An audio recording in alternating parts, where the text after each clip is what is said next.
दोस्तों स्वागत है आपका एक बार फिर फ्रेंड। यहाँ पर बेसिकली अगर बात करें तो यार देखो, टू द पॉइंट बात करता हूँ ताकि, क्योंकि एग्ज़ाम बड़ा नियर है। 90% टॉपिक्स इन्हीं सेक्शन में से आएंगे। अब एक आधा परसेंट ऊपर नीचे भी हो सकता है, तो उसके लिए नहीं। ओवरऑल यही है कि अगर आप 20 साल के पेपर को बैठ कर एक हफ्ता उसके साथ माला जपोगे तो यही एक कंक्लूज़न निकल के आता है। एक आधा क्वेश्चन पर भी बताऊंगा कैसे है, किस तरह से है, लेकिन आप इन टॉपिक्स को ज़रूर करके जाना। जिस तरह से आज 19 मई 2022 है, बैंड बजी पड़ी है, अगर आप इस तरह से सिलेबस को कंप्लीट करते हुए जाएंगे तो मुझे नहीं लगता आप लक्ष्मीकांत, मुझे नहीं लगता कि आप एक महीना कंप्लीट कर पाएंगे। अब बेसिकली वो टाइम आ गया है जहाँ पर आप अपने जो क्विक नोट्स या फिर जो भी आपने इम्पॉर्टेंट हाइलाइट्स कर रखे हैं, आप उन्हीं पे सबसे ज़्यादा प्रेफर करेंगे। हालांकि यूपीएससी का सिलेबस काफ़ी बड़ा है और इसको अगर कवर करने बैठेंगे तो ये काफ़ी टाइम ले लेता है। अब हमें उन्हीं टॉपिक्स के ऊपर आपको फोकस करना होगा जहाँ से मैक्सिमम क्वेश्चंस आने के चांसेस ज़्यादा होते हैं। अगर आप ये सोच रहे हो कि नहीं मैं पूरा का पूरा सिलेबस कंप्लीट करूँगा, तो आप सबसे बड़े पागल हो जाओगे। अभी यहाँ पे हाई पिच की तरफ ज़्यादा बढ़ो, जहाँ से प्रोबेबिलिटी ज़्यादा होती है, जहाँ पे ज़्यादा क्वेश्चंस आते हैं, उन्हीं को करो। अगर आप छोटे मोटे सिलेबस के पीछे भागते रहोगे तो सिलेबस भी कंप्लीट नहीं होगा, एनर्जी ख़राब हो जाएगी और नेगेटिविटी दिमाग में आएगी, मेरा रिवीजन अच्छे से नहीं हुआ, ये सारी चीज़ें देखने को हमें मिलती हैं। तो देखिए, मैंने एक लिस्ट बना रखी है, कुल मिला के मोटा मोटा सिलेबस इसी में से आएगा।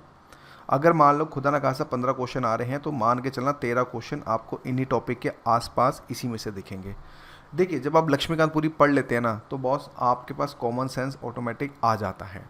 तो उसी चीज़ को ध्यान में रखते हुए, जैसे प्रिम्बल, एफआर, डीपीएसपी, इसको एक सेगमेंट में स्टार्ट करो और अच्छे से रिवाइज करो। आपको एटलीस्ट 2 या 3 क्वेश्चन, डिपेंड करता है आपकी किस्मत, हम लोगों की एस्पिरेंट्स की किस्मत कितनी अच्छी है, 2 से 3 क्वेश्चन यहाँ से हमें ज़रूर देखने को मिलते हैं। अगर आप ये टॉपिक नहीं करेंगे तो समझ जाना कि आपका बेड़ा गर्क होगा, क्योंकि ये ऐसा सेगमेंट होता है जहाँ से मैक्सिमम बच्चे सभी क्वेश्चंस को हिट सही करते हैं। उसके बाद पार्लियामेंट और स्टेट लेजिस्लेचर को आप एक तरह से पूरा बना के रखें।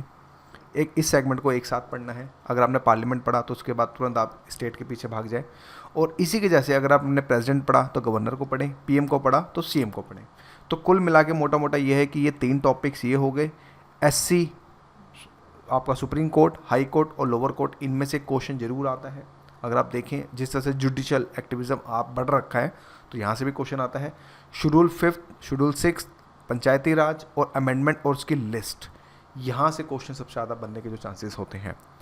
यानी कि अगर आप मोटा मोटा अगर आप ये टॉपिक कर लेते हैं, अगर आप ये टॉपिक सिर्फ कर लेते हैं तो देख लेना, वीडियो भी पड़ी रहेगी, आप मिला भी लेना कि आपका 90% क्वेश्चन आपको यहीं इसी के आसपास से दिखेंगे। अगर मैं 2011 से लेके 2021 तक के पेपर को एनालाइज करूं तो मुझे कंक्लूजन यही देखने को मिलता है।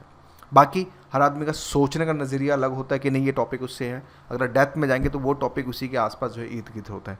अपने कंसेप्चुअल क्लैरिटी और बेसिक्स चीज़ों के ऊपर ज़्यादा फोकस करें तो इन्हीं में से चीज़ें हैं काफ़ी कुछ हट के जो आपको देखने को मिलती हैं।